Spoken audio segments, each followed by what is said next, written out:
Pourquoi je me suis séparé de M. Gbagbo et d'une manière générale de tous mes camarades de la gauche? Je l'ai expliqué dans mon livre Côte d'Ivoire, l'agonie du jardin. J'ai fait partie d'une génération qui a combattu farouchement Félix Houphouët-Boigny. J'ai fait la prison pour ce combat. Nous avons nourri des idées, on s'est dit que ces gens du PDCI ne valaient rien. Et quand on va arriver au pouvoir, voilà ce que nous allons apporter. On arrive au pouvoir, nous avons gâché ce pays. Je n'étais pas content d'eux. Nous étions censés être des hommes de gauche. On a même dit qu'on renoncerait à la richesse, qu'on allait vraiment être des gens simples, qu'on allait vivre comme le peuple, dans le peuple, parmi le peuple. À moins de 2 ans, les châteaux poussaient. Et tout le monde font n'importe quoi. Non, je n'étais pas content d'eux. Il y a eu un moment où j'ai écrit à monsieur le président de la République, monsieur Laurent Gbagbo, je ne me sens pas bien dans cette politique, je ne me retrouve pas. Et je suis parti. Ce n'était pas la première fois que je quittais quelqu'un. En 1997, j'étais membre du bureau politique de l'USD, du professeur Zadi Zaourou. Nous étions en pleine période de la guerre contre l'ivoirité.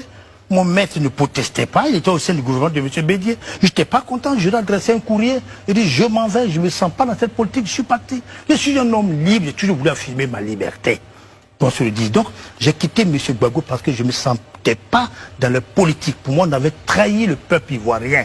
On avait promis, ce peuple attendait de nous, même si on ne pouvait pas lui apporter le progrès, mais un peu de paix. À peine on arrive, ils sont dans la guerre, ils sont dans les cris, ils sont dans le clabaudage, on était dans le bruit, on était dans la misaille, les jouissances paresseuses, on nous donne un pays à diriger, on s'amuse, un petit coup d'État, fomenté par moins certains individus, ça divise le pays. Non, on n'est pas fait pour diriger le pays, il faut diriger pendant 33 ans. Personne n'a pu le diviser. Ouattara sera là pendant plus de 30 ans. Personne ne réussit à diviser la Côte d'Ivoire parce qu'il s'est veillé sur un pays.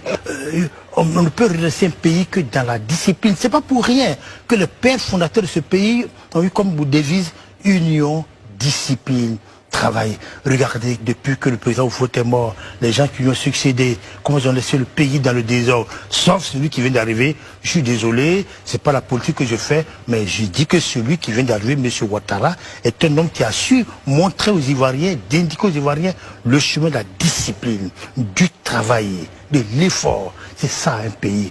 Bientôt 2025, est-ce que vous voyez une alternance possible au sein du RHDP où vous voyez toujours M. Ouattara je ne vois pas d'alternative. Se présenter, au niveau de toute la Côte d'Ivoire, je ne vois pas d'alternative. Aucune alternative.